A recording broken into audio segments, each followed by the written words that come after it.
The morning sun had barely crested the Seattle skyline when Morgan Riley began her daily ritual. Her apartment 20 floors above the bustling city was silent, except for the measured rhythm of her breathing. Dressed in simple black compression gear, she moved with mechanical precision through a series of exercises that would have broken most civilians. 100 push-ups executed with military precision. Each repetition performed with the same controlled tempo she had maintained for 12 years in the service. No wasted movement, no surrender to fatigue. Her shoulders burned by the 50th rep, but her face remained impassive, a mask of concentration honed through thousands of similar mornings. When she finished, she stood in one fluid motion and walked to the reinforced footlocker tucked discreetly beneath her bed. Her fingers danced across the biometric lock with practiced familiarity. Inside, nestled in custom-cut foam, lay a Schmidt& Bender PM2 525-56 scope, a precision instrument worth more than most people's monthly salary. Not standard civilian equipment, not something a software developer should own. But Morgan Riley was not a standard software developer. She lifted the scope with reverence, muscle memory, from hundreds of field operations taking over as she methodically checked its mechanisms. The glass remained crystal clear, the elevation turret perfectly calibrated. Through this scope, she had once watched the rise and fall of a target's chest from 100 meters away in swirling desert crosswinds. Through this scope, she had made life and death decisions that would never appear in any official record. Moving to the window, she scanned the surrounding buildings with practiced precision. The office tower to the east, the apartment complex to the north, the parking structure 3 blocks south. Her eyes cataloged every detail, every changed element since yesterday's surveillance. A new satellite dish on the restaurant roof. A different car in the third-floor garage space that had remained empty for weeks. Small changes that civilians would never notice, but that registered in Morgan's mind like blaring alarms. All clear, she whispered to herself, a habit formed during years of operations when communication needed to be verified even when performing solo reconnaissance. The scope returned to its hiding place, the footlocker secured. Morgan moved to her closet and transformed herself into someone else entirely. The warrior vanished beneath a simple blue blouse and khaki slacks. Her shoulder-length brown hair, still damp from her pre-dawn shower, was pulled back into a practical ponytail. No makeup, no jewelry except for a simple watch. Analog, not digital. She became unremarkable by design, her physical presence engineered to avoid attention. In the kitchen, she prepared her breakfast with the same efficiency that characterized all her movements, precisely measured protein, complex carbohydrates, essential fats. Fuel for a machine that had been calibrated for peak performance through years of the most demanding training program ever designed. As she ate standing at her kitchen counter, her eyes drifted to the small frame photograph half hidden behind a potted plant, the only personal item visible in her meticulously organized apartment.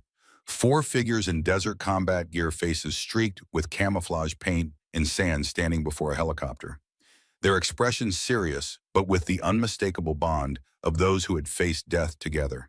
The only evidence in her civilian life of who Morgan Riley really was. The woman in that photo didn't call herself Morgan Riley. The desert heat had been unbearable that day in Yemen 2019. The extraction team waited in position, their bodies pressed against scorching sand as the temperature climbed past 110 degrees. Lieutenant Commander Mackenzie Reynolds, the woman who would later adopt the name Morgan Riley, lay perfectly still, her M40A6 sniper rifle trained on the compound where 3 American aid workers were being held hostage. Overwatch established. I have eyes on the north entrance. 3 tangos armed with AK pattern rifles. 1 roving sentry on the eastern perimeter, she whispered into her throat mic. Copy that, Reaper, came the voice of Senior Chief Marcus Lawson in her earpiece. Breach team in position, awaiting your signal. Through her scope, Mackenzie tracked the movements of the guards with cold precision. Her heartbeat slowed, a practiced response developed through thousands of hours behind the rifle. Her finger rested lightly against the trigger guard, ready but disciplined. In this moment, she wasn't a woman in a male-dominated field. She wasn't a statistical anomaly as one of the only female operators to ever complete SEAL training. She was simply a weapon system as finely tuned as the rifle in her hands. Reaper, this is actual, a deeper voice cut in. Colonel James Harrison, commanding officer of the specialized unit that didn't officially exist. Remember, we need at least one of them alive for intelligence. Make your shots count. Copy actual. Always do. Her voice betrayed no emotion, though Harrison's reminder was unnecessary. In 8 years as a SEAL, Mackenzie had never missed a primary target. Her reputation for surgical precision was why she was on this hillside in this country that the American public didn't know their soldiers were operating in, protecting the lives of hostages whose captivity would never make headlines. Sentry is approaching your blind spot at the west corner, she reported. 3 seconds until he's visible to you, Bravo team. Roger that, Lawson responded. We see him. The mission had gone perfectly as their operations typically did. 3 hostages, extracted 5 hostiles, neutralized 2 captured for intelligence. The only evidence of their presence was brass shell casings buried deep in the sand, and the whispered stories that would later circulate among terrorist cells about American ghosts who came in the night. On the helicopter ride back to the aircraft carrier, Colonel Harrison had settled next to Mackenzie, his weathered face showing the lines of 27 years in special operations. At 60, he should have retired years ago, but the Navy kept extending his service because operators like him were irreplaceable. He was a relic of the Cold War era, a man who had conducted operations against Soviet-backed forces that would remain classified for decades. You did good out there, Reynolds, he said, voice pitched just loud enough to carry over the helicopter rotors. Just doing my job, sir, she replied, breaking down her rifle with practiced movements, inspecting each component with meticulous care. Harrison studied her face for a moment. Most people don't understand what it takes, what we sacrifice to do what we do. Mackenzie had simply nodded, continuing her weapons maintenance. She didn't need platitudes or validation. The mission was the only thing that mattered. When the time comes for you to leave all this behind, Harrison continued, gesturing vaguely at the helicopter, the team, the whole clandestine world they inhabited. It's harder than they tell you in transition briefings. The quiet gets to you. With respect, sir, I don't plan on leaving anytime soon. Harrison's laugh held no humor. None of us do, Reynolds, until suddenly we have to. She hadn't understood what he meant then. She would 3 years later. The gleaming headquarters of North Star Tech represented everything that Morgan's previous life was not. Transparent, open, filled with light and civilians who had never known real danger. She badged through security with her company ID, Morgan Riley Jr., software developer, employee number 8294. The security guard, a middle-aged man with a spreading waistline, gave her the same disinterested nod he offered every employee every morning. He had no idea that she could disarm him in 2.3 seconds using just her left hand, that she could identify 14 different ways to exit the building in an emergency, that she automatically cataloged everyone who carried a bag large enough to conceal a weapon. These thoughts didn't register as unusual to Morgan. They were simply how her mind worked, the result of training so intensive it had permanently rewired her neural pathways. Constant threat assessment was as natural to her as breathing. The elevator ride to the 14th floor was always the most uncomfortable part of her day. Confined space, limited maneuverability, multiple unknown variables in the form of chattering coworkers discussing weekend plans and television shows. Today, she shared the elevator with 7 others, each absorbed in their phones or conversations. None noticed how she positioned herself in the rear corner, maintaining sight lines to both the doors and the control panel, her weight balanced on the balls of her feet. Did you watch the game last night? A young man in a wrinkled dress shirt asked no one in particular. Several people engaged, discussing points and players with animated gestures. Morgan remained silent, her face a careful mask of polite disinterest. She had mastered the art of being forgettable, of existing in the peripheral vision of others without registering in their memory. It was a skill as valuable in covert operations as it had been in SEAL training, where the instructors always targeted those who stood out. At her desk, she settled into the day's work, debugging a customer management system module. The code was complex but logical. Unlike humans, it followed predictable patterns. If there was an error, it could be found and fixed with enough patience and skill. No ambiguity, no judgment calls with lives hanging in the balance. Just clean mathematical certainty. This was why she had chosen programming as her civilian career. The hours of focused concentration reminded her of mission planning or maintaining her equipment. detailed work that required complete attention, leaving no room for the memories that sometimes threatened to surface. Her supervisor, Thomas Reynolds, stopped by her desk mid-morning. Unlike the security guard, Reynolds carried himself with the unmistakable bearing of military service. His posture, his haircut, the way his eyes continuously scanned his surroundings, all marked him as former armed forces, though he never discussed his service with the team. "Morgan, how's the debugging coming along?" he asked, his voice carefully modulated to project casual interest. "On schedule, sir," she replied, then caught herself. "I mean, it's going well. Should have it completed by end of day." The small slip, addressing him as sir rather than by name, didn't escape Reynolds' notice. A flicker of recognition crossed his face, but he simply nodded. "Good work. Let me know if you need any support." Morgan sometimes wondered if Reynolds suspected her background. He had never asked, and she would never volunteer the information. But there was an unspoken understanding between them, a recognition of shared experience that manifested in small ways. He never questioned her efficiency or her preference for working alone. He assigned her projects that required focus and discretion rather than team collaboration. Most importantly, he never asked about her life outside work, the kind of personal questions that civilian managers seemed to think were appropriate. As lunch approached, Morgan felt a familiar tension building at the base of her skull. The company cafeteria represented a daily challenge. An open space with multiple entry points, dozens of unknown personnel, and nowhere to position herself that didn't leave her back exposed to at least one approach vector. After 3 months of employment, she had identified the least tactical, disadvantageous position, a corner table partially shielded by a large potted plant that limited access to one primary direction. She gathered her simple lunch, a protein-heavy meal in a reusable container from home, and a paperback book that served as both entertainment and cover for her situational awareness. Today's selection was The Art of War by Sun Tzu disguised beneath a modern thriller's dust jacket. The ancient wisdom of the battlefield remained relevant even in this sterile corporate environment. The cafeteria hummed with the ambient noise of dozens of conversations overlapping, creating a sound blanket that Morgan had learned to filter for anomalies. Raised voices, sudden silences, the scrape of furniture being moved quickly.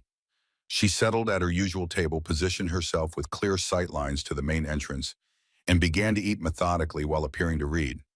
In reality, her attention continuously swept the room in a pattern drilled into her through years of hostile territory operations. She noted each person who entered, categorizing them by potential threat level based on size, movement patterns, and position within the company hierarchy. Most registered as non-threats.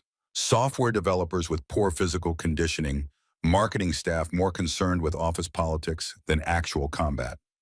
A handful warranted slightly more attention: the facilities manager with military bearing, the sales director whose handshake grip suggested martial arts training, her specialized tactical threat assessment processor, the portion of her brain permanently altered by years of SEAL training, operated in the background while she maintained her carefully constructed civilian facade. Morgan Riley, forgettable software developer, not Mackenzie Reynolds, elite warrior. She was halfway through her meal when her peripheral vision detected movement approaching her position. 3 figures moving with the confident stride of those who had never faced real consequences for their actions. Her muscle memory activated before her conscious mind fully processed the situation, heart rate decreasing rather than increasing, breathing becoming more measured, mental focus sharpening to crystal clarity. The lead figure was tall, over 6 feet, with the lean build of someone who spent precisely the right amount of time at the gym to maintain an athletic appearance without the functional strength of actual combat readiness. His clothing, designer label visible on the breast pocket, and Rolex watch suggested he valued status symbols. His posture as he approached her table indicated confidence, bordering on arrogance. She categorized him immediately: wealthy background, accustomed to deference, physically fit but untested in actual conflict. Threat level minimal but unpredictable due to overconfidence. The second male was shorter, perhaps 5'10", but with the thickly muscled physique of a dedicated bodybuilder. His movements suggested some athletic training, possibly collegiate wrestling or football. The way he positioned himself slightly behind the leader indicated a follower mentality, but his physical capabilities made him the more dangerous of the two in any actual confrontation. Threat level moderate, but constrained by pack dynamics. The third approached with visible reluctance, his body language communicating discomfort with the situation. Constantly glancing around at other tables, hands fidgeting with his employee badge, he projected the classic signs of someone participating against their better judgment. Threat level minimal and likely to disengage if confrontation escalated. In the quarter second it took for this assessment to complete in Morgan's mind, she had already mapped three potential response scenarios ranging from verbal de-escalation to incapacitation if physically threatened. She had identified this most efficient exit route and cataloged potential improvised weapons within reach. A ceramic coffee mug, a metal fork, the hardcover book that could be used to strike the trachea in an emergency. None of these thoughts reached her face, which maintained the mild, slightly distracted expression of someone interrupted during reading. She didn't look up immediately, using the additional seconds to complete her threat assessment and finalize her approach. In her experience, appearing oblivious often discouraged aggressors seeking reaction or fear. "Excuse me," the tall one said, his tone carrying the unmistakable cadence of someone who believed they were bestowing attention rather than interrupting. "We couldn't help but notice you always sit alone. Every single day, same corner, same routine." Morgan looked up slowly, her expression neutral, gaze steady but not challenging. She recognized him from the company directory.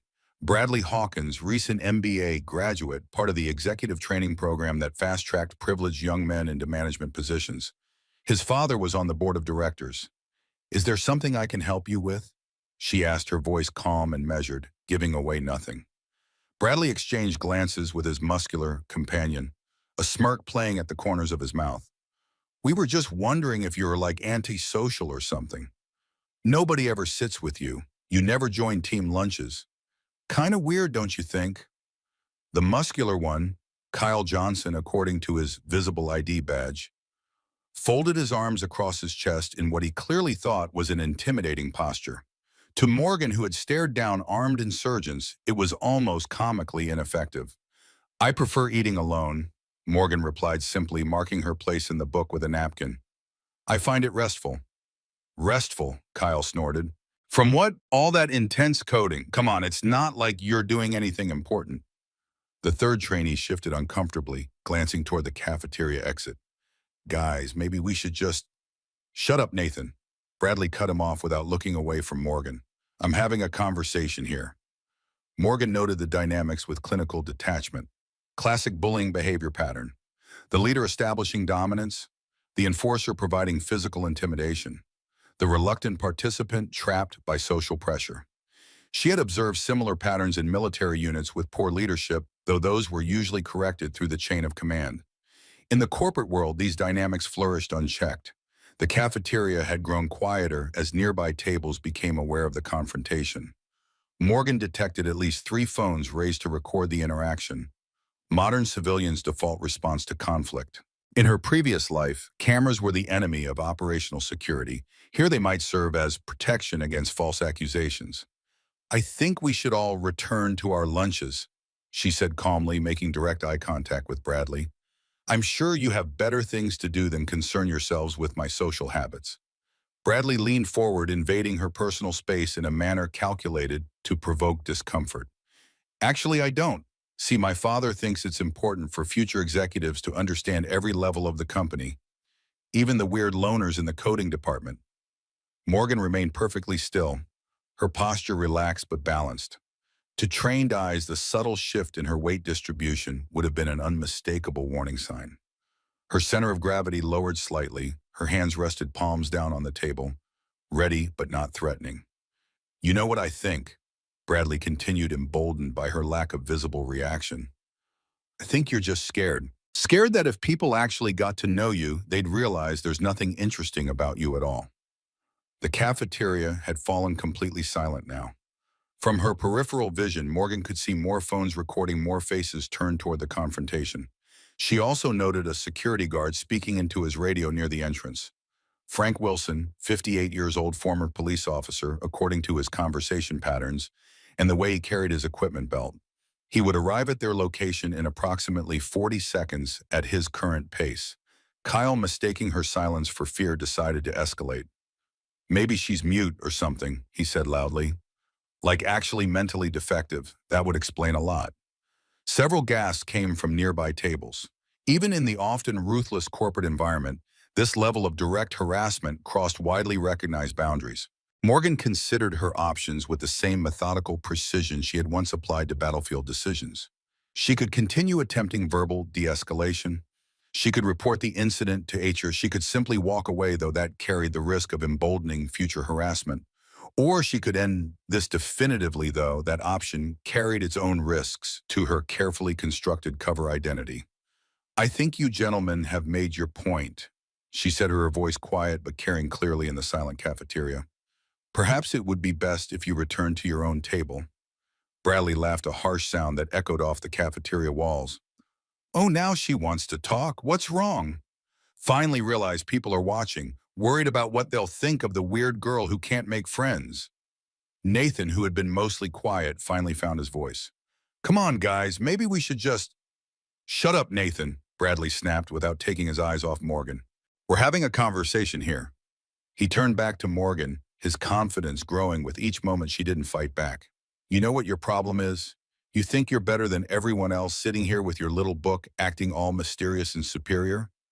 But really you're just a nobody, a nothing."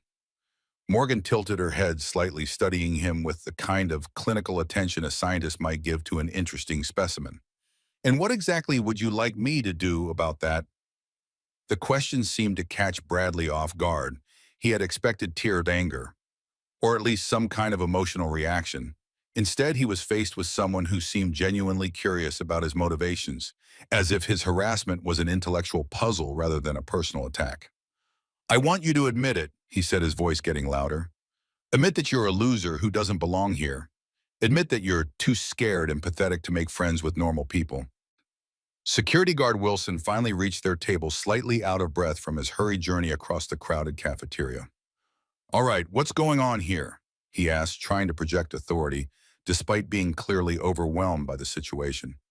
"These gentlemen were just expressing their concern about my social habits," Morgan said pleasantly, her tone so reasonable that it made Wilson blink in confusion.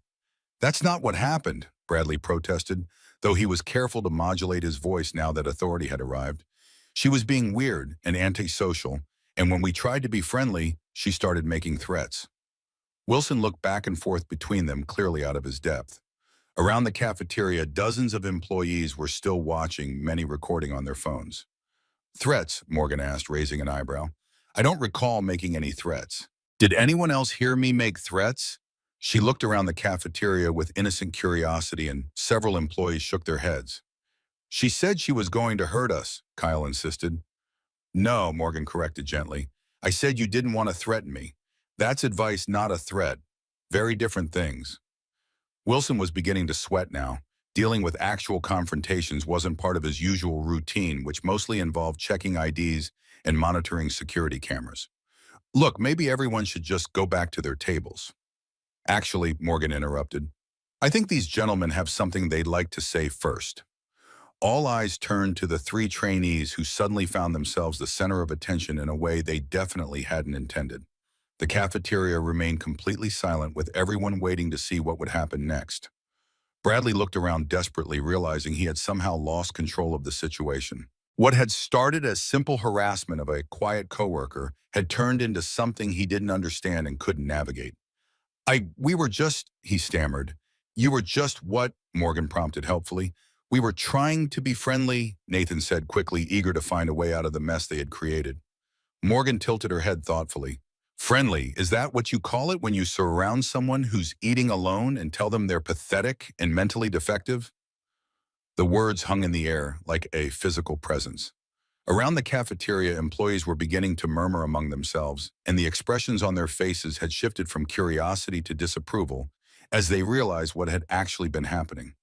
"We didn't mean," Kyle began. "Oh, I think you meant exactly what you said," Morgan replied. "The question is, what are you going to do about it now?" Wilson, sensing that this was his moment to take control, stepped forward. "All right, I think we need to take this to HR. Everyone involved needs to come with me." Morgan nodded agreeably. "Of course, I'd be happy to discuss this with HR.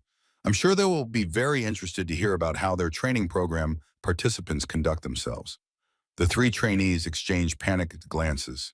An HR investigation was the last thing any of them wanted, especially Bradley, whose father's position wouldn't protect him from documented harassment complaints. Wait, Bradley said quickly. Maybe we can work this out without involving eight. How do you propose we do that? Morgan asked, her tone suggesting she was genuinely curious about his solution. Bradley looked around the cafeteria again, taking in all the watching faces and recording phones. His career at the company was probably damaged already, but maybe he could salvage something from the wreckage. We could apologize, he said reluctantly. That's a start, Morgan agreed. But I think we need to be very clear about what you're apologizing for. After all, we wouldn't want there to be any confusion about what happened here. The confrontation had escalated beyond what any of the trainees had anticipated. What they had envisioned as a simple power play against an isolated employee had transformed into public humiliation. Look, we're sorry, okay? Kyle said, beginning to look desperate. We didn't mean anything by it. You didn't mean anything by surrounding a woman eating alone and calling her pathetic and mentally defective, Morgan asked. That just happened by accident. Nathan stepped forward, his face flushed with embarrassment. We were being jerks, he admitted. We were showing off and being stupid, and we took it way too far. I'm genuinely sorry. Morgan studied him for a moment, then nodded approvingly. Thank you, Nathan. That's an honest response. I appreciate it. She turned to the other two, waiting expectantly. We're sorry too, Bradley mumbled, not meeting her eyes. Sorry for what specifically? Morgan pressed. For harassing you? For saying those things? For being jerks? Morgan smiled, and for the first time there was some warmth in it. See, that wasn't so hard, was it? And you know what, I accept your apologies. The three trainees looked surprised, as if they had expected her to demand their jobs or pursue formal complaints. Around the cafeteria, some of the tension began to ease as people sensed that the confrontation was winding down. But Morgan wasn't quite finished. However, she continued, her voice carrying clearly across the silent cafeteria. I think this is a good opportunity for everyone to learn something important. The three trainees looked at her nervously, uncertain what was coming next. Wilson had relaxed slightly, but his hand remained near his radio. Around the room, employees leaned forward in their chairs, sensing that the story wasn't over yet. Morgan turned slowly, addressing the entire cafeteria rather than just the three men in front of her. You see, these gentlemen made some assumptions about me based on very limited information. They saw someone who preferred to eat alone, someone who didn't socialize much, and they decided that made me weak. Fair game for harassment. Her voice remained calm and conversational, but it carried to every corner of the room with the clarity of someone accustomed to addressing groups in challenging conditions. It's a common mistake, she continued. People often confuse quiet with weak, solitude with loneliness, and reserve with fear. But sometimes people are quiet for very good reasons. Bradley was fidgeting now, clearly uncomfortable with being the center of attention for an extended period. Look, we said we were sorry. I know, and I'm not angry anymore, Morgan assured him. I'm actually grateful. You've given me an opportunity to share something that might be valuable for everyone here. She paused, looking around the room at the faces of her coworkers. For 3 months, she had been just another employee to them, someone they might nod to in the hallway or make small talk with in the elevator. They had no idea who she really was or what she had done before coming to work at their quiet technology company. You see, Morgan said, before I became a software developer, I had a different career, a very different career. Nathan swallowed hard, apparently sensing that whatever was coming next was going to be significant. For 12 years, I served in the United States Navy, Morgan continued. And for the last 8 of those years, Aviation was part of a very specialized unit. We called ourselves SEALs. The reaction was immediate and dramatic. Gasps echoed around the cafeteria, and the three trainees went completely pale. Several employees pulled out their phones to quickly search for information about Navy SEALs, as if they needed to verify what they were hearing. Morgan smiled at their expressions. Now I know what you're thinking. Navy SEALs are supposed to be big, muscular men with intimidating tattoos and aggressive personalities, and many of them are. But the thing about special operations is that sometimes the most effective operators are the ones who don't look like operators at all. Wilson was staring at her with his mouth slightly open, his entire understanding of the situation turned upside down. During my time with the SEALs, I completed 43 combat missions across 6 different countries. Morgan continued conversationally. I was involved in hostage rescues, counterterrorism operations, and deep reconnaissance missions behind enemy lines. I'm trained in 17 different forms of close quarters combat qualified expert with 26 different weapon systems and fluent in 4 languages. Bradley looked like he was going to be sick. The color had completely drained from his face and his hands were visibly shaking. I've been shot twice, stabbed once, and survived a helicopter crash in Afghanistan, Morgan added. I've killed enemy combatants in face-to-face combat, and I've made life-or-death decisions that affected the safety of my teammates and the success of national security operations. The cafeteria was so quiet now that the sound of someone dropping a fork at a distant table echoed like a gunshot. Now, Morgan said, turning back to the 3 trainees, does that change your assessment of whether I'm scared of 3 corporate trainees who think harassment is entertaining? Kyle was the first to find his voice. You're a Navy SEAL, but you're a woman. Morgan's expression didn't change, but something shifted in her eyes. Yes to both observations. The program was open to women in 2016. Few made it through selection. Even fewer completed training. The security guard Wilson had taken an unconscious step back, his hand falling away from his radio. His entire worldview had just been upended. The quiet woman he had nodded to each morning, the one who always smiled politely and kept to herself, was more lethal than anyone he'd encountered in his 23 years as a police officer and security professional. I don't believe you, Bradley finally managed, though his voice lacked conviction. Women can't be SEALs. Everyone knows that. Morgan reached slowly into her pocket, moving deliberately to avoid alarming anyone, and withdrew a simple metal object. She placed it on the table with a soft clink that somehow echoed through the silent cafeteria. It was a SEAL trident, the gold insignia worn by those who had passed through the most grueling military training program in existence. This isn't something you can buy online, she said quietly. The Navy doesn't issue these to people who haven't earned them. Bradley stared at the trident, unable to formulate a response. The military iconography carried weight even to civilians who knew nothing about special operations. Around the cafeteria, employees leaned forward, many recording on their phones as the confrontation transformed into something entirely unexpected. Look, Morgan continued, her tone softening slightly. I'm not telling you this to intimidate you. I'm telling you because sometimes the assumptions we make about people, especially quiet people, can be dangerously wrong. Wilson cleared his throat, attempting to reassert some control over the situation. I think we should all... He was interrupted by the arrival of Thomas Reynolds, Morgan's supervisor, who moved through the crowd with the purposeful stride of someone accustomed to command. What's happening here? Reynolds asked, his eyes quickly scanning the scene and assessing the situation. Sir, Wilson began, then caught himself. Mr. Reynolds, these trainees were harassing Miss Riley, and then she revealed that she was a SEAL, Morgan finished for him, her eyes meeting Reynolds with a silent question. Something passed between them in that moment. Recognition, understanding, a shared knowledge of worlds that most people in the cafeteria would never comprehend. Reynolds nodded almost imperceptibly. I see. Is this matter resolved, Ms. Riley? These gentlemen have apologized, Morgan replied evenly. I've accepted their apology. I believe we can consider the incident closed provided it doesn't happen again. Very well. Reynolds turned to the 3 trainees. I suggest you return to your departments immediately. Your supervisors will be in touch. The implied threat hung in the air. Bradley, Kyle, and Nathan recognized the dismissal for what it was and quickly retreated, their earlier bravado completely evaporated. Reynolds then addressed the gathered crowd. The show's over, folks. I suggest everyone return to their lunches and their work. His tone carried the unmistakable expectation of immediate compliance. People began to disperse through the buzz of conversation had risen to a fevered pitch. Morgan could hear fragments as employees returned to their tables. Can't believe she's a SEAL. Doesn't look strong enough. My brother was in the Navy and he said, did you get it all on video? Send it to me. Reynolds turned back to Morgan. My office, 5 minutes. It wasn't a request. Morgan nodded, gathered her belongings, and made her way out of the cafeteria.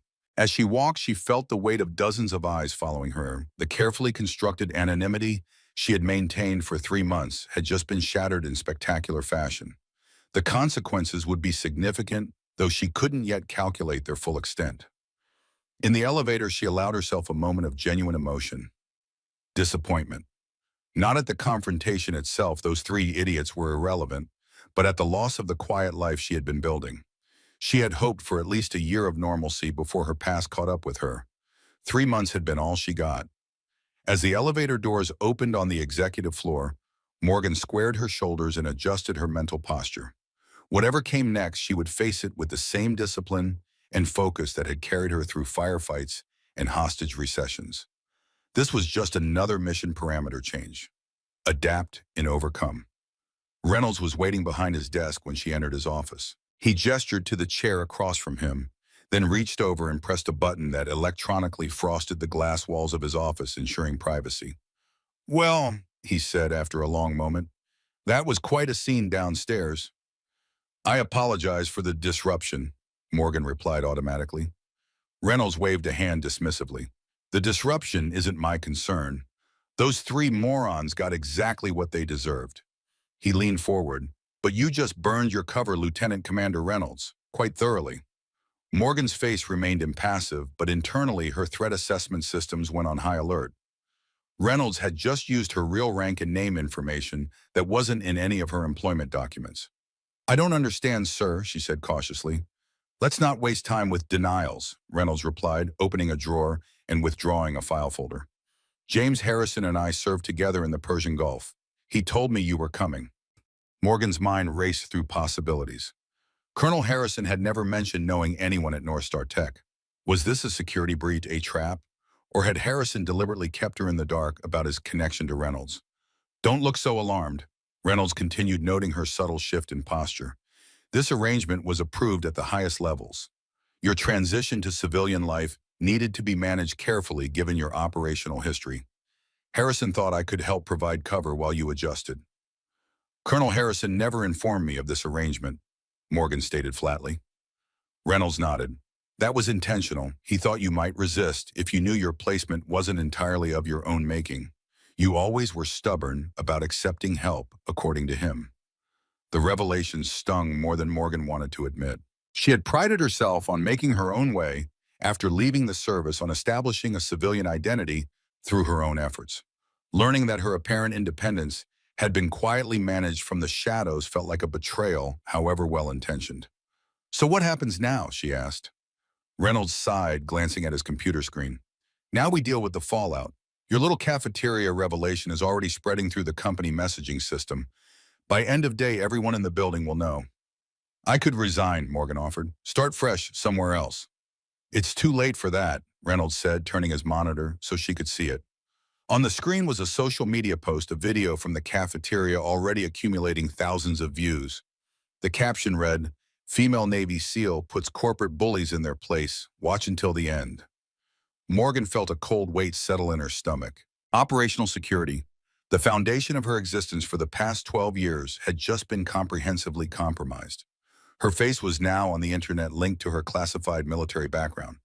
"How bad is this going to get?" she asked quietly. "Hard to say," Reynolds replied. "The Navy has protocols for when operators are exposed, but this is unusual. A female SEAL is newsworthy in itself. The circumstances make it irresistible to the media. We're already getting calls." "Calls," Morgan repeated.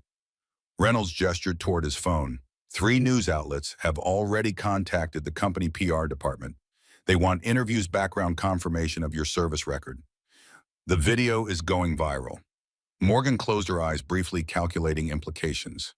Her specialized training included protocols for compromised identity, but those typically involved hostile forces in combat zones.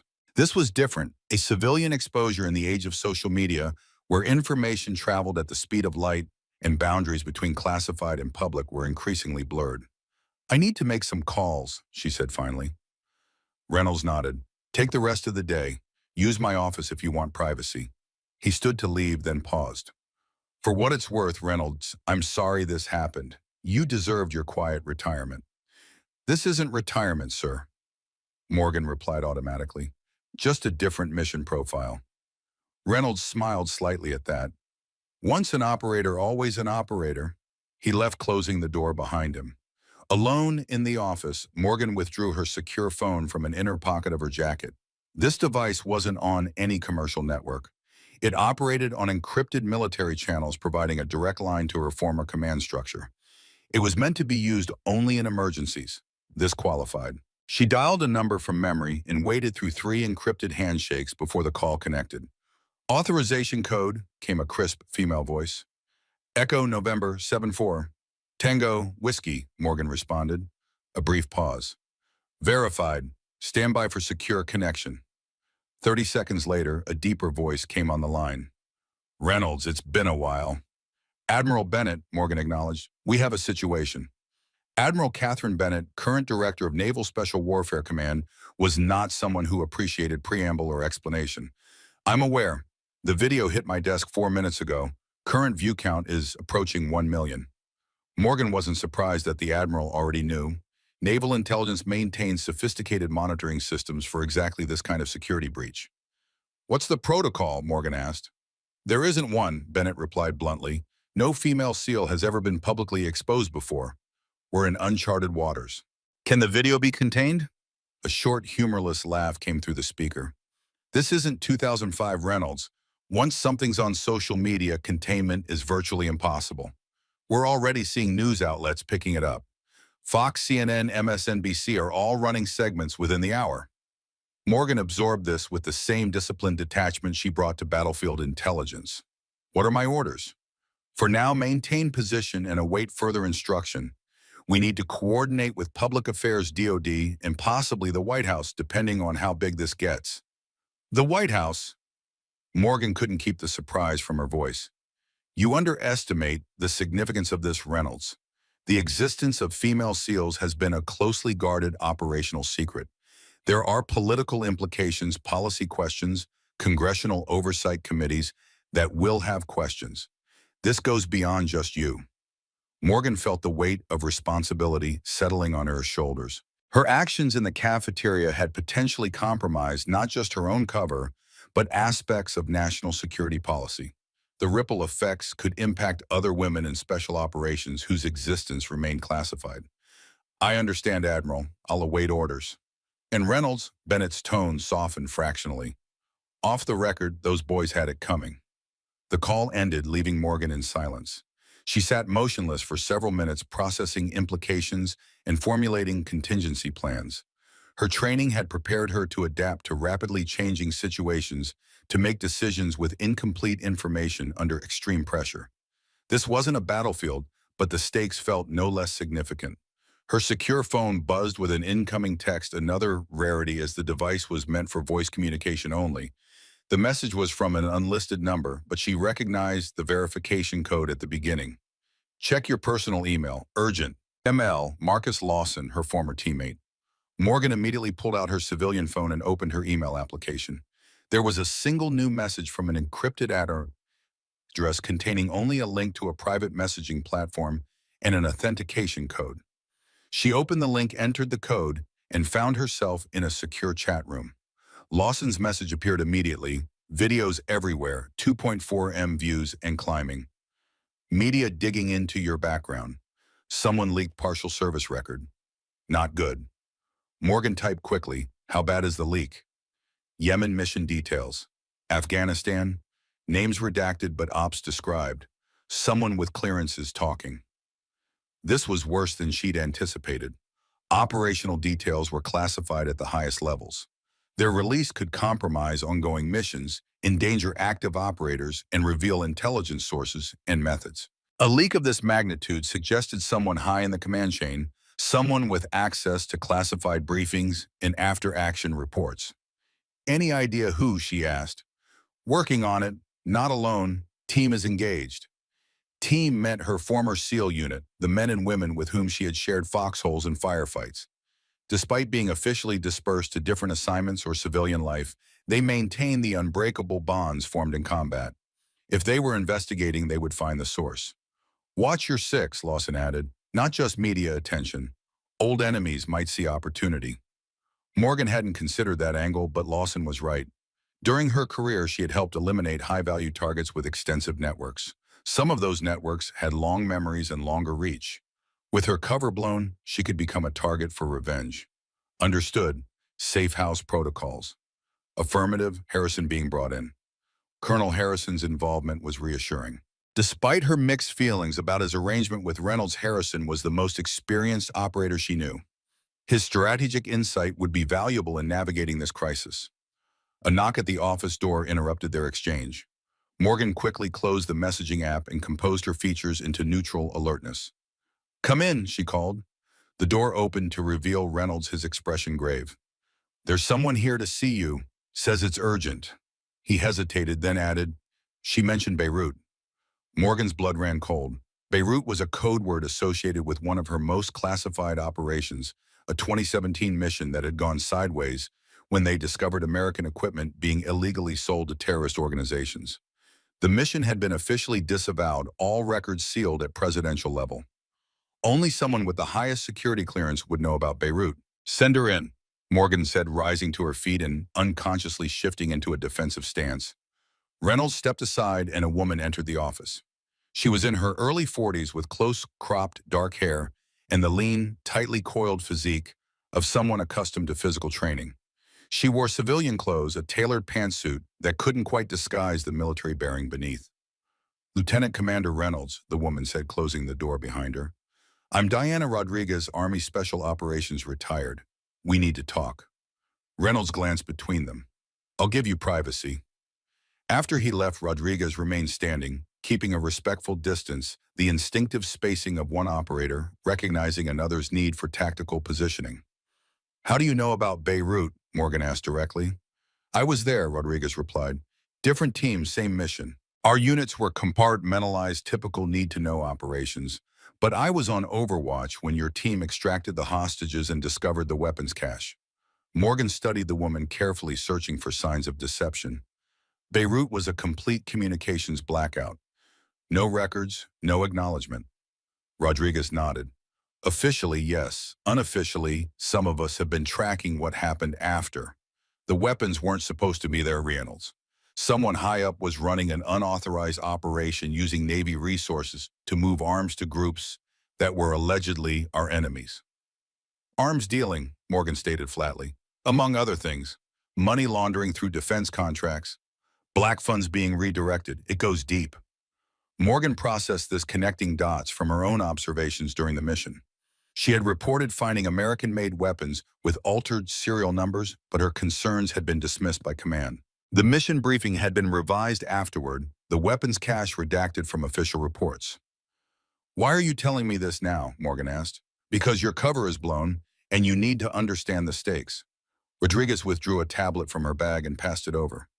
"This arrived at my organization an hour ago." On the screen was a simple text message. "Tell Reynolds we know about Beirut. Silence or exposure." A threat, direct and unambiguous. Someone was using her inadvertent public exposure to pressure her into continued silence about what she had seen in Beirut. "Who sent this?" Morgan demanded. "Unknown," Rodriguez replied, "but the timing immediately after your video went viral suggests someone who's been monitoring you. Someone who saw an opportunity when your identity was compromised." Morgan considered the implications. "You think someone in command is involved?" "I know they are," Rodriguez stated firmly. "My organization, we're a veterans advocacy network officially. Unofficially, we've been investigating corruption within military leadership for 3 years. Beirut was just one operation in a pattern." Morgan had always operated with absolute faith in the chain of command. The possibility that senior officers, people she had trusted with her life, might be involved in illegal arms dealing was difficult to process. Yet it aligned with inconsistencies she had noted during her final years of service. Mission parameters changed mid-operation, intelligence that didn't match ground reality, orders that seemed politically motivated rather than tactically sound. "What's your interest in this?" Morgan asked, still cautious. "I run the Veterans Advocacy Network," Rodriguez explained. "We support service members transitioning to civilian life, particularly women from special operations backgrounds. When I saw your video today, I recognized an opportunity." "An opportunity for what?" "To bring the Beirut operation into the light. To hold accountable the people who've been profiting from illegal arms sales while American soldiers die in the field." Rodriguez leaned forward. Your public profile just made you both vulnerable and valuable, Reynolds. They can't make you disappear now. Too many people know who you are. But they'll try to control the narrative to keep you silent about what you know. Morgan weighed her options.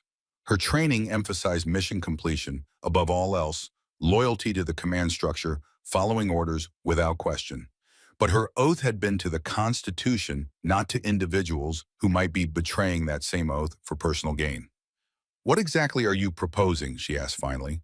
"An alliance," Rodriguez replied. "My organization has resources, connections, legal expertise. What we lack is definitive proof linking high-level officers to the arms trading operation. Your testimony combined with what evidence we've gathered could be enough to trigger a formal investigation. That's asking me to potentially destroy the careers of senior officers based on circumstantial evidence," Morgan pointed out. Rodriguez's expression hardened. "Those senior officers have been selling American weapons to the same groups that plant IEDs that kill our soldiers. They're directly responsible for American deaths. They betrayed their oath and their country." Put that way, the moral calculus shifted. Morgan had lost friends to enemy weapons that might have been supplied through the very network Rodriguez was describing. Before she could respond, her secure phone buzzed again. A text from an unknown number. "Morgan Riley residence compromised. Surveillance equipment detected. Do not return home. JH." Colonel Harrison warning her that someone had already invaded her personal space, planting monitoring devices. The threat was immediate and escalating. She showed the message to Rodriguez, whose expression darkened further. "They're moving fast," Rodriguez observed. "Your video exposure forced their hand." Morgan made her decision. "I need a secure location to regroup and contact my team." Rodriguez nodded. "I have a safe house in the city, completely off-grid, stocked with equipment." "Lead the way," Morgan said, gathering her few belongings. As they prepared to leave, she paused. "I need to speak with Reynolds first." "Make it quick," Rodriguez advised. "Every minute increases risk." Morgan found Reynolds in his office, quickly explaining the situation without divulging all details. He listened without interruption, then simply nodded. "Do what you need to do, Reynolds. Your job will be here if you want it when this is over." "Thank you, sir," Morgan replied, extending her hand. As they shook, she felt him press something into her palm, a small data drive. "Harrison sent this weeks ago," Reynolds explained quietly. "Said to give it to you if your cover was ever compromised. I don't know what's on it, and I don't want to know." Morgan slipped the drive into her pocket. "Understood." As she and Rodriguez left the building, Morgan was acutely aware of the stares following her through the lobby. Her face was now recognized, her identity irrevocably altered from anonymous software developer to exposed special operator. The carefully constructed civilian life she had built was collapsing around her, replaced by a new reality of threat and exposure. They took Rodriguez's car, a nondescript sedan with heavily tinted windows, and Morgan suspected significant modifications beneath its ordinary exterior. As they navigated through Seattle traffic, Rodriguez maintained counter-surveillance protocols, random turns doubling back, varying speeds that confirmed her operational background. "We're being followed," Morgan noted calmly, having detected a black SUV that had made the same 3 turns they had. Rodriguez nodded, unsurprised. "I expected as much. 2 vehicles, actually. The silver sedan 3 cars back is also on us." Morgan was impressed. Most people, even trained operators, would have missed the second tail, which was maintaining a textbook-perfect surveillance distance. "Government?" she asked. "Likely. The level of professionalism suggests official resources, not private contractors." Rodriguez made a sudden right turn, then an immediate left, accelerating through a yellow light that turned red before their pursuers could follow. "We'll lose them before the safe house." They drove in silence for several minutes, executing a complex series of maneuvers designed to identify and shed surveillance. Both women operated with the same disciplined focus, their civilian appearances belying the years of specialized training evident in their movements and decisions. Eventually, Rodriguez pulled into an underground parking garage beneath an anonymous office building. They switched to a different vehicle, a panel van with commercial signage, and exited through a service entrance on the opposite side of the complex. "Clear?" Rodriguez asked as they merged back into traffic. Morgan, who had been monitoring their surroundings with the heightened awareness that had kept her alive through dozens of high-risk operations, nodded. "For now." 30 minutes later, they arrived at the safe house, a modest bungalow in a working-class neighborhood south of the city. From the outside, it appeared entirely unremarkable, indistinguishable from the other modest homes on the street. Inside was a different story. The living room had been converted into an operations center with secure communications equipment, multiple computer workstations, and a large digital display showing various news feeds. All currently featured the Cafeteria video, which had now exceeded 5 million views. "Welcome to headquarters," Rodriguez said, securing the door behind them. "We should be safe here while we determine next steps." Morgan surveyed the setup with professional appreciation. "Impressive for a veterans advocacy group." Rodriguez smiled slightly. "We have supporters in various agencies who share our concerns about corruption. They contribute discreetly." Before they could continue the conversation, one of the computer screens chimed with an incoming secure video call. Rodriguez checked the authentication code, then accepted the connection. Colonel James Harrison's weathered face appeared on the screen, his expression a mixture of concern and determination. Despite being in his 60s, he maintained the razor-sharp focus that had made him a legendary special operations commander. "Reynolds," he acknowledged with a nod, "quite a performance in that cafeteria." "Not my finest moment, sir," Morgan admitted. "On the contrary," Harrison replied, "you showed remarkable restraint. I'd have put those boys in the hospital." Despite the gravity of the situation, Morgan felt a small smile tug at her lips. Harrison had always balanced discipline with a fierce protectiveness toward his operators. Colonel Rodriguez interjected, "The situation has escalated. Reynolds received a threat referencing Beirut, and her residence has been compromised." Harrison's expression darkened.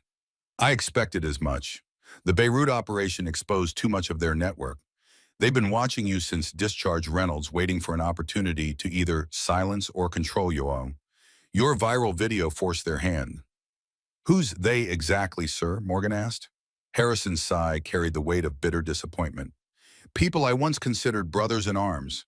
Admiral Victor Lawton, General Michael Chambers, a network of senior officers who've been using classified operations as cover for private weapons sales for at least a decade." The names hit Morgan like physical blows. Admiral Lawton had personally awarded her the Silver Star after a classified operation in Somalia. General Chambers had been her commanding officer during her first tour in Afghanistan. These weren't faceless bureaucrats. They were legends in the special operations community, men she had revered. "Are you certain?" she asked, her voice uncharacteristically strained. "Beyond doubt," Harrison confirmed grimly. "I've been investigating since I noticed discrepancies in the Beirut after-action reports. The evidence is conclusive but politically explosive. These men have powerful connections in Washington, in defense contracting and foreign governments." Morgan processed this, her tactical mind already mapping implications and potential responses. "What's our objective?" Harrison exchanged glances with Rodriguez before answering. "That depends on you, Reynolds. You're now at the center of a perfect storm, public attention from the viral video knowledge of classified operations that could expose corruption, and enough operational credibility that people will listen if you speak out." "You want me to go public with Beirut?" Morgan asked incredulously. "That's a violation of every security protocol." "What they've done is a violation of their oath," Rodriguez countered. "They've sold American weapons to our enemies, weapons used to kill our troops. Security protocols shouldn't protect traitors." Harrison held up a hand. "We're not asking you to decide immediately, but you need to understand the situation fully. Your cover is blown. There's no going back to anonymous civilian life, at least not in the short term. The choice now is how you respond to that reality." Morgan fell silent, weighing options against training, personal risk against moral obligation. Throughout her career, she had operated within clearly defined parameters. Mission objectives, rules of engagement, chain of command. This situation offered no such clarity. "I need time to think," she said finally, "and to contact Lawson and the team. If what you're saying is true, they need to be warned." Harrison nodded. "Use the secure terminal there. I've already alerted most of the unit, but Lawson has been trying to reach you specifically." His expression softened slightly. "For what it's worth, Reynolds, I'm sorry your transition to civilian life was cut short. You earned your peace." "Peace is overrated, sir," Morgan replied with a hint of her old determination. "I'd rather have purpose." As Harrison's image disappeared from the screen, Morgan turned to Rodriguez. I need privacy to contact my team. Rodriguez nodded and left the room, closing the door behind her. Alone, Morgan approached the secure terminal, her mind racing through contingency plans, threat assessments, and tactical options. The quiet software developer from this morning was gone, completely replaced by the operator she had always been underneath. The Navy had spent millions training her to handle exactly this type of complex, high-risk situation. As she initiated contact with her former team, Morgan felt an odd sense of returning to form, like a weapon being removed from storage and readied for deployment. Whatever came next, she would face it as she had faced every challenge, with disciplined focus, tactical precision, and the absolute commitment that had carried her through the most elite military training program in the world. The quiet woman who had just wanted to blend in was gone. In her place stood a warrior prepared for battle. The secure terminal hummed to life, its military-grade encryption, establishing a connection that even the most sophisticated intelligence agencies would struggle to penetrate. Morgan's fingers moved across the keyboard with practiced precision, entering authentication codes and verification sequences known only to members of her former unit. Within moments, Marcus Lawson's face appeared on the screen, the familiar features of her longtime teammate, providing a momentary sense of stability in a rapidly deteriorating situation. Despite being thousands of miles away, Lawson's expression revealed immediate relief at seeing her. "Reynolds," he said, dispensing with formalities. "Good to see you're secure. We've been monitoring the situation since your video went viral." "Status report," Morgan requested, falling naturally back into operational communication patterns. "Team is dispersed but accounted for. Jackson and Williams are maintaining surveillance on Lawton's movements. Peterson is analyzing the digital trail from your apartment breach. I'm coordinating from our forward position." Lawson's concise summary confirmed what Morgan already suspected. Her former team had mobilized, completely operating with the same tactical discipline that had made them legendary within the special operations community. "Harrison briefed me on the Beirut connection," Morgan said. "How deep does this go?" Lawson's expression hardened. "Deeper than we initially thought. We've confirmed weapons transfers to at least 3 designated terrorist organizations over the past 5 years, as all originating from diverted military shipments. Financial analysis shows approximately $68 million in proceeds routed through a network of shell companies back to accounts controlled by Lawton Chambers and 4 other flag officers." "Casualties?" Morgan asked, her voice carefully controlled. Lawson hesitated before answering. "We've identified 27 separate incidents where American forces encountered weapons that originated from these diverted shipments, resulting in 43 American fatalities, 17 of whom were special operations personnel." The numbers hit Morgan like physical blows. 43 American service members killed by weapons supplied through treason. 17 operators like herself and her team, men and women who had volunteered for the most dangerous missions, whose families had received folded flags and condolences about classified operations that could never be fully explained. "Evidence?" she asked, compartmentalizing her emotional response as her training demanded. "Solid but complicated," Lawson replied. "We have shipping manifests, financial records, photographic confirmation of serial numbers from recovered weapons. What we lack is definitive proof directly linking Lawton and Chambers to the operational decisions. They have insulated themselves well." Morgan nodded, understanding the challenge. In the shadowy world of black operations and classified budgets, plausible deniability was built into every level of decision-making.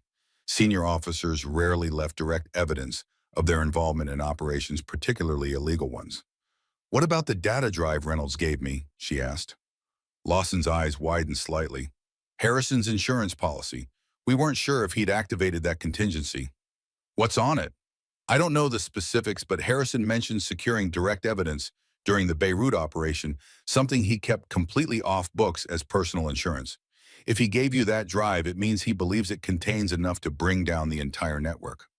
Morgan removed the small device from her pocket, studying it thoughtfully. Such a small object, potentially containing evidence of treason at the highest levels of military command. The implications were staggering, not just for the individuals involved, but for the entire structure of military leadership and public trust in the armed forces. "We need to proceed carefully," she said finally. "This goes beyond just exposing corruption. The public relations damage to the Navy, to special operations programs, could be severe." "With respect, Reynolds," Lawson countered, "that's exactly the thinking they're counting on. The protect the institution mentality that allows corruption to flourish because good operators don't want to damage the organizations they've served. Morgan recognized the truth in his words. Throughout her career, the primacy of the mission and the reputation of the service had been drilled into her. Loyalty, discretion, and the understanding that some actions remained in the shadows for the greater good, these were core tenets of special operations culture. But that culture was being weaponized against itself by those who exploited it for personal gain. "What's our tactical situation?" she asked, shifting focus to immediate concerns. "Your identity and location have been compromised," Lawson replied. "Surveillance teams are actively searching for you.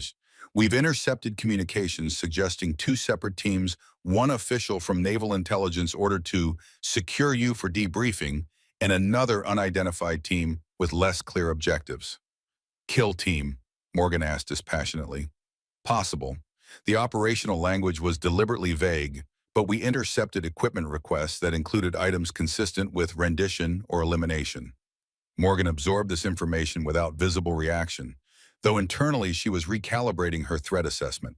Being hunted wasn't new to her. As a SEAL, she had operated behind enemy lines where discovery meant certain death. But being hunted on American soil by elements of her own government represented a disturbing escalation. "Timeline?" she inquired. "Accelerated," Lawson said grimly. "Your video exposure forced their hand. They can't risk you going public with what you know about Beirut, especially now that you have a platform and credibility with the public. We estimate they'll locate you within 24 or 36 hours unless you implement full countermeasures." A knock at the door interrupted their conversation. Rodriguez entered, her expression tense. "We have movement," she announced. "Surveillance vehicle just passed the house for the third time in 15 minutes. Standard reconnaissance pattern."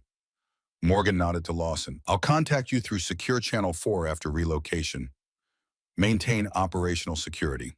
"Stay alive, Reynolds," Lawson replied before terminating the connection. Morgan turned to Rodriguez. "How many exits from this location?"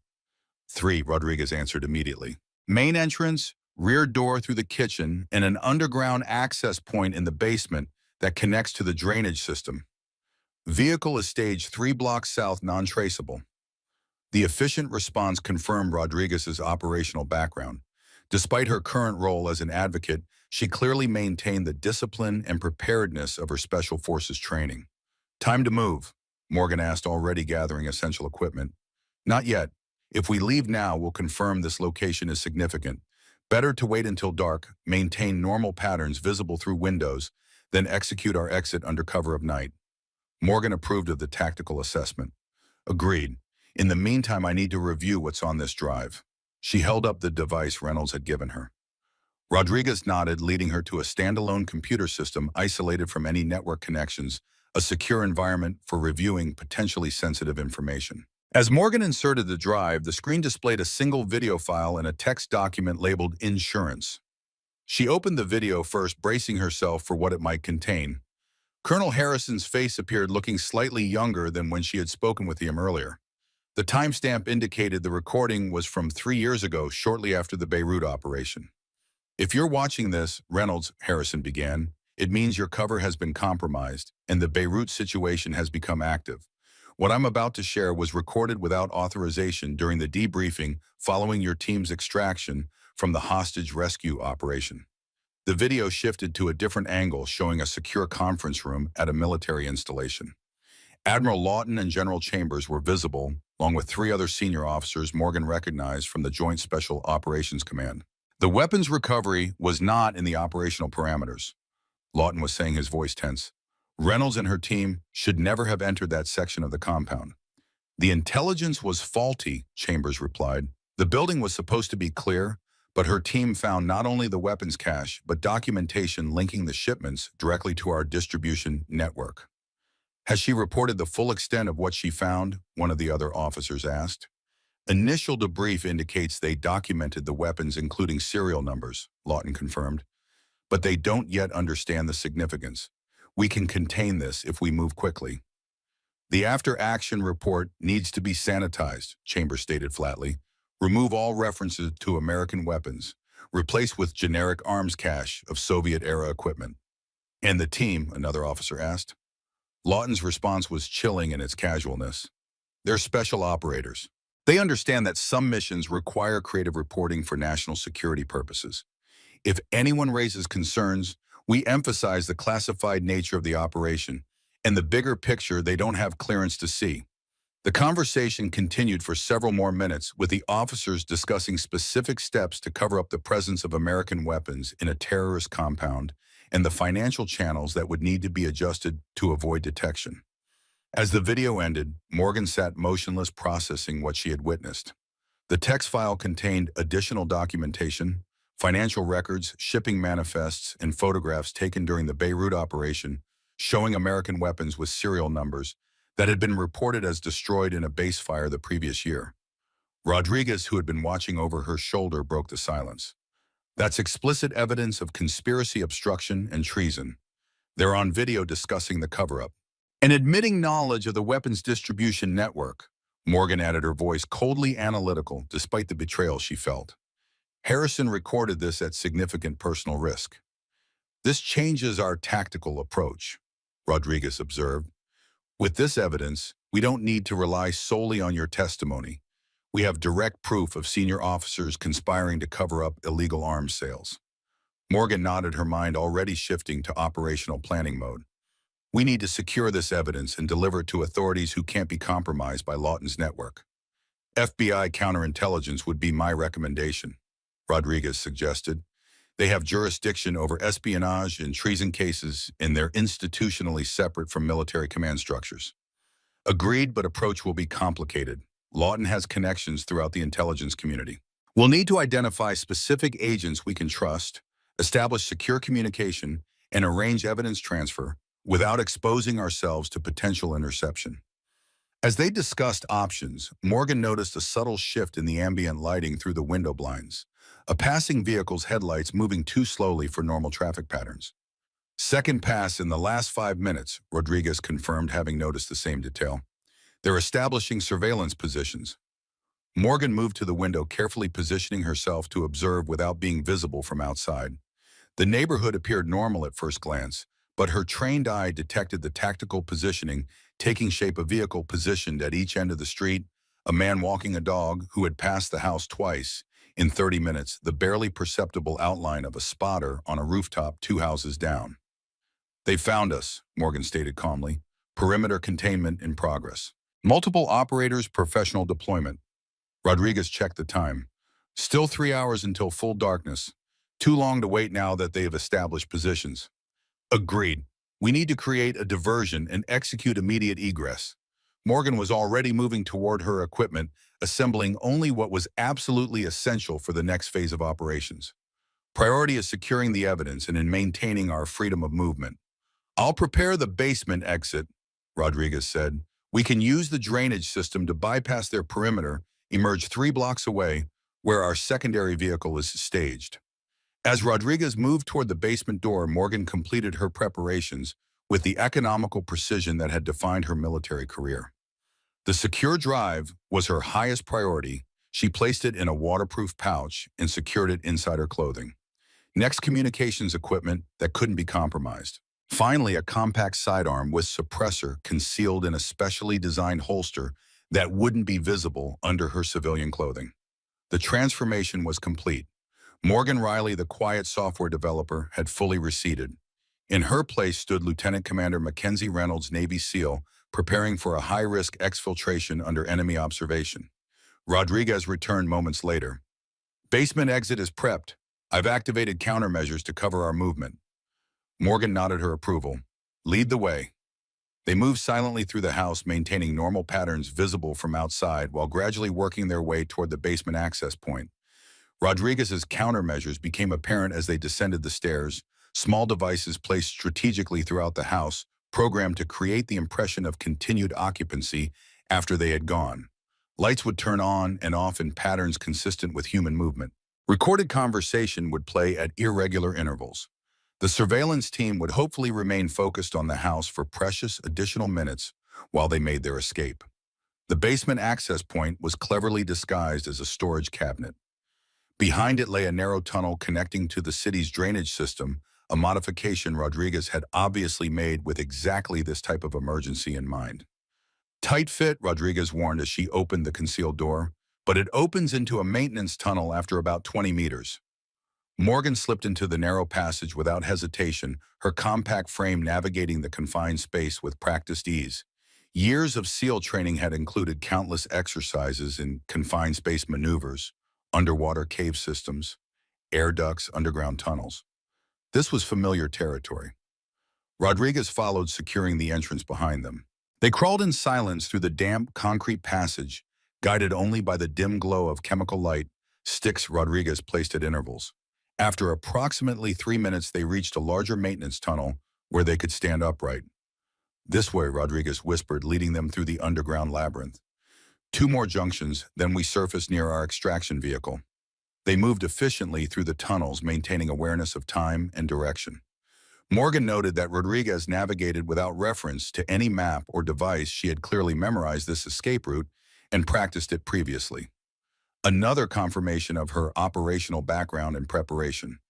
After 15 minutes of careful movement, they reached a maintenance access ladder.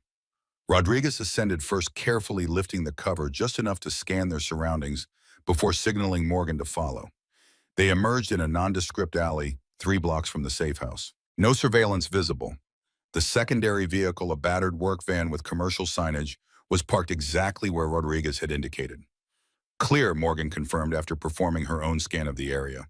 They walked to the van with the casual confidence of people with legitimate business in the area. No hurrying, no furtive movements that might draw attention. Just 2 ordinary workers returning to their vehicle after a job.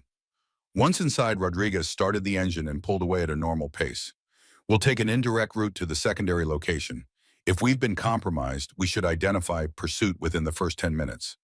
Morgan monitored their surroundings with methodical attention, watching for the telltale signs of surveillance vehicles maintaining consistent distance, multiple sightings of the same pedestrians, the distinctive driving patterns of professional pursuit teams. "Clean so far," she reported after the first 15 minutes.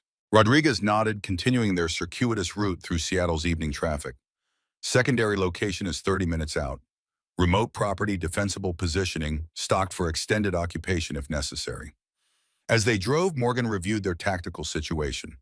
The evidence secured from Harrison provided definitive proof of criminal conspiracy at the highest levels of military leadership. Their immediate objective was clear: deliver this evidence to appropriate authorities while maintaining operational security and personal safety. But the broader implications remain complex. Exposing this conspiracy would have seismic effects throughout the military establishment. Public trust would be damaged. Ongoing operations might be compromised. The political fallout would be immense. Yet the alternative, allowing traitors to continue selling American weapons to enemies, weapons used to kill American service members, was unthinkable. The oath she had taken upon joining the Navy had not been to protect institutions or reputations, but to defend the Constitution against all enemies, foreign and domestic. "I need to make a strategic decision," Morgan said finally. "With this evidence, we have multiple potential approaches." Rodriguez glanced at her briefly. "I'm listening." "Option 1, we continue it as planned, attempt to deliver the evidence directly to FBI counterintelligence. Highest risk to us personally, uncertain timeline for action, potential for evidence to be buried by political pressure." "Option 2, Rodriguez prompted. "We leverage my current public exposure. Use the media attention from the viral video to create a platform, then publicly release the evidence with sufficient context to force immediate investigation. Lower personal risk due to public visibility, faster timeline, more difficult to suppress." Rodriguez considered this carefully. "The second option contradicts your entire operational training. Special operations personnel don't seek publicity or expose classified operations, even compromised ones." "Correct," Morgan acknowledged. "It runs counter to everything I've been taught. But we're dealing with a network that's exploiting that very discretion to commit treason. They're counting on operators like me to remain silent out of misplaced loyalty to operational security protocols." They drove in silence for several minutes, each woman weighing the implications of these choices against their professional training and personal ethics. "There's a third option," Rodriguez said eventually. "One that combines elements of both approaches." "Go on," Morgan encouraged. "We contact Colonel Harrison directly. With his rank and reputation plus the evidence he's collected, he could trigger an internal investigation through proper channels while simultaneously creating enough visibility to prevent a cover-up. It maintains respect for the chain of command while acknowledging the reality that parts of that chain are compromised. Morgan considered the suggestion. Harrison was a legendary figure in special operations, respected, connected, and most importantly, trusted implicitly by operators throughout the community.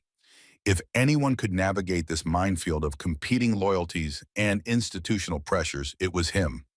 Contact protocol, she asked. I have a secure line at the secondary location, Rodriguez replied. We can reach him as soon as we arrive.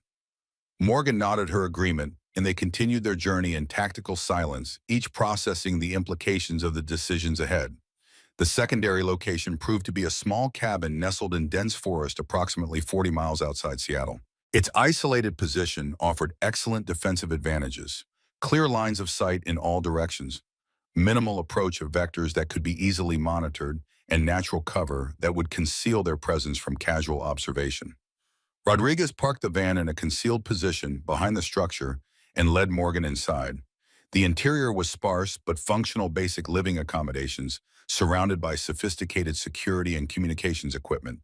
Multiple monitors displayed feeds from perimeter cameras, covering all possible approach routes. Secure communications station is there, Rodriguez indicated a specialized setup in the corner. Encrypted, bounced through multiple satellites, virtually untraceable. Morgan moved to the system and began the complex authentication sequence required to establish contact with Harrison. After several minutes of encrypted handshakes and verification protocols, the colonel's face appeared on the screen. Reynolds, he acknowledged. I see you've reached Rodriguez's fallback position. Good work on the extraction. Thank you, sir, Morgan replied. I've reviewed the contents of the drive. The evidence is conclusive. Harrison's weathered face showed no surprise. I've carried that recording for 3 years, waiting for the right moment. After Beirut, I knew something was fundamentally wrong with how the operation was handled. The weapons cache your team discovered wasn't an anomaly. It was part of a pattern I'd been noticing for years. Why didn't you report it immediately? Morgan asked the question, reflecting not accusation but genuine curiosity about his strategic thinking. I did through proper channels, Harrison replied grimly. 3 times to 3 different oversight bodies. Each time the investigation was quietly shut down before reaching any conclusions. That's when I realized how extensive the network was, not just Lawton and Chambers, but contacts throughout the Pentagon, intelligence agencies, even congressional committees. The implications were staggering. What they were facing wasn't just individual corruption, but a systematic network of influence and protection extending throughout the military and political establishment. We've been discussing tactical approaches, Morgan explained, outlining the options they had considered during their journey. Harrison listened attentively, his expression revealing nothing of his own thoughts until she had finished. Then he leaned forward, his voice taking on the quiet intensity that had inspired operators to follow him into the most dangerous missions imaginable. The system is designed to protect itself, Reynolds. Official channels have already proven compromised, but going directly to media risks undermining public trust in essential institutions at a critical time. We need a third path. Sir, Morgan prompted, I've spent the last 6 months cultivating relationships with specific individuals. Career FBI agents, JAG, officers, congressional staffers with security clearances. People whose loyalty is to the Constitution rather than to individuals or institutions. People who can act decisively when presented with irrefutable evidence. Harrison's plan unfolded with the strategic precision that had made him legendary within the special operations community. A coordinated approach that would deliver the evidence simultaneously to multiple agencies and oversight bodies, creating a situation where no single compromised individual could prevent action. The key, Harrison explained, is synchronized disclosure. No single point of failure, no opportunity for the network to coordinate a cover-up. Once the evidence is distributed, we create a public position of sufficient visibility to prevent anyone from making us disappear. My viral video creates that opportunity, Morgan realized. The public attention gives us protection. Exactly, Harrison confirmed. Lawton and his people are already scrambling to respond to your sudden public exposure.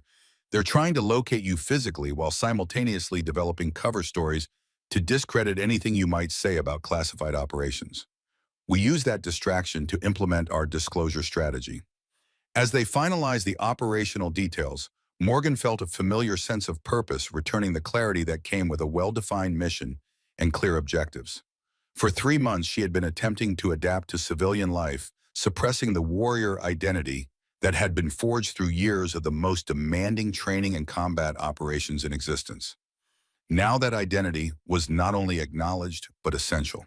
The very skills and mindset that had made her an elite special operator would now be directed toward exposing traitors within the system she had served so faithfully. Timeline, she asked, shifting fully into operational planning mode. 24 hours to position all assets, Harrison replied. Simultaneous disclosure at 0800 day after tomorrow. You'll need to be in a secure location with public visibility at that time. Rodriguez's organization can provide that, Morgan confirmed, glancing at her new ally, who nodded agreement.